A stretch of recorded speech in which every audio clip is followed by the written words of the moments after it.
کشمیر کے بہت سارے ایسے علاقے ہیں جو کہ بارڈر کے بالکل قریب ہیں، تو ظاہر ہے جو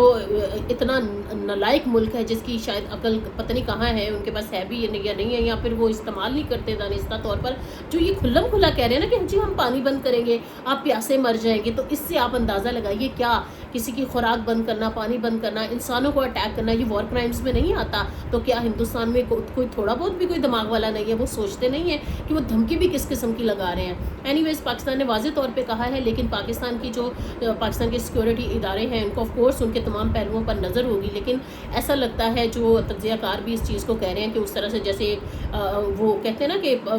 پریڈکشنز کی جا رہی ہیں، جی جنگ لگے گی نہیں لگے گی، خدا نہ خواستہ اللہ نہ کرے کبھی بھی جنگ لگے، اس سے سارے انسان متاثر ہوں گے، ہمارا ماحول متاثر ہوگا، چرند پرند ہر چیز متاثر ہو جائے گی، دنیا کا درجہ حرارت دن بدن ویسے ہی بڑھ رہا ہے۔ کہنے کا مقصد یہ ہے کہ جو ان کنونشنل ٹیکٹکس ہیں اس پہ اویئر رہنے کی ضرورت ہے سیکورٹی اداروں کو خاص طور پر، اور اس میں جو سہولت کاری کا عنصر ہے اس میں خدارہ متحد رہیے اور کسی قسم کی دشمن کی چال میں مت آئیے، کیونکہ جس طرح سے تمام تر لیڈرشپ جو ہماری چاہے وہ سیاسی ہے، سماجی ہے، ہر پاکستانی کا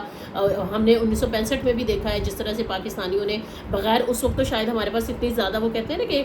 بہت زیادہ جتنے ہم اب ایڈوانس ہیں، ہماری دنیا میں جانی مانی افواج ہے، ہماری جو ڈیفنس کے تمام تر میکانزم ہے جتنا مضبوط ہے، شاید ہم اس لحاظ سے دفاعی لحاظ سے اتنے مضبوط نہیں تھے جتنے آج ہیں، لیکن جو جذبہ ہے نا وہ میرے خیال میں زیادہ ہی ہوا ہے، کم نہیں ہوا ہے۔ سب لوگ مطلب متحد ہیں اس بات پہ۔ ظاہر ہے مادر وطن کی طرف کوئی میلی نگاہ سے دیکھے گا، یہ صرف رٹے رٹائے جملے نہیں ہیں، یہ پاکستانیوں نے ہمیشہ ہر مشکل میں ثابت بھی کیا ہے، اور ہم نے دیکھا ہے کہ اب بھی ثابت کیا ہے۔ پاکستان سے ایک ہی پیغام گیا ہے کہ ہمیں آزمانا نہیں، پھر نہ کہنا کہ چائے پلا کے بھیجی تھی اور شاید اس دفعہ چائے پانی دونوں پلا کر بھیجا جائے۔ جو یہ آپ باتیں کریں نا جنگ لگانے کی، تو میرے خیال میں اس کو چائے پانی تک کہ محدود رہنے دے ہندوستان، تو زیادہ بہتر ہوگا، ورنہ ہندوستان کی ساکھ ویسے بھی عالمی برادری میں بھی پوری دنیا میں بھی کشمیر کے حوالے سے، اقلیتوں کے حوالے سے ودن اپنی کنٹری میں کتنے لوگوں کو ایون کہ ٹورسٹ کو ریپ کر دیا جاتا ہے وہاں پر خواتین کو، تو ان کے ویسے بھی انڈیکس اچھے نہیں ہیں، تو میرا نہیں خیال ہے کہ انہیں کوئی نیا ایڈونچر جو ہے مس ایڈونچر کرنے کی ضرورت ہے۔ لیکن سیکورٹی اداروں کو جو ہمارے ان کنونشنل وار کے طریقہ کار ہے نا اس پر نظر رکھنے کی ضرورت ہے۔ خدا نہ خواستہ کسی قسم کی اگر ہندوستان ایسی بھی ایکٹیویٹی کرے گا تو اس کو منہ کی ہی کہانی پڑے گی۔ دوسرا میں بات کروں گی، آج 1 مئی ہے، لیبر ڈے ہے،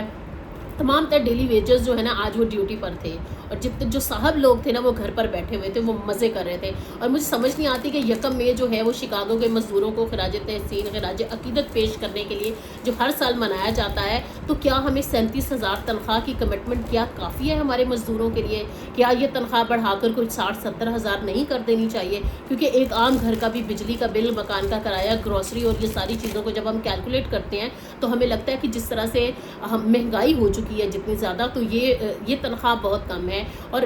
دوسرا افسوسناک پہلو یہ ہے کہ یہ تنخواہ امپلیمنٹڈ بھی نہیں ہے، تو میرے خیال میں اگر یہ تنخواہ کو امپلیمنٹ کر دیا جائے گا تو زیادہ اچھی بات ہے، اور اس تنخواہ کو بڑھا کر دگنا تگنا کر دیا جائے تو مزدور کو کوئی ریلیف مل سکتا ہے۔ آج بھی مجھے اپنے ارد گرد ریڈی والے نظر آئے جو کہ کام کر رہے تھے، اور صاحب لوگ جو تھے وہ گھر میں بیٹھے ہوئے تھے، لیکن جو مزدوروں کے حوالے سے پاکستان میں قانون سازی ہے، آئی ایل او کچھ اور کہتا ہے، ہمارے قانون بھی کچھ نہ کچھ کہتے ہیں، لیکن عمل درآمد زیرو ہے۔ ابھی بھی ایون میڈیا ہاؤسز میں بھی لوگ 30,000 پر یا اس سے لیس دین پہ کام کر رہے ہیں، اور یہ صرف میڈیا ہاؤسز نہیں ہے، ہمارے مختلف فیکٹریز میں، ہمارے مختلف ریسٹورنٹس میں، ایون کہ کچھ دن پہلے ہی میٹرو جو حکومت کا اپنا ادارہ ہے وہاں پر 37,000 بڑی مشکل سے امپلیمنٹ کیا گیا ہے۔ تو یہ صورتحال جو ہے یہ دیکھنے لائق ہے، اگر حکومت اس پر توجہ دے، بجائے یہ کہ مہنگی جگہوں پر جا کر اے سی لگا کر ایک سیمینار کر لیا جائے، وہ زبانی کلامی تقریریں کر لی جائے، تو اس سے کوئی فرق نہیں پڑتا ہے۔ ہم دیکھا کرتے تھے کہ مے ڈے پر ہمیشہ ایک ریلی نکلا کرتی تھی، تو آج مزدوروں کا دن تھا، موسم تو اسلام آباد کا شام میں سہانا ہوا ہے، لیکن دن بھر کوئی جھنڈا لہراتا، کوئی مزدور کا نعرہ لگاتا ہمیں نظر نہیں آیا ہے۔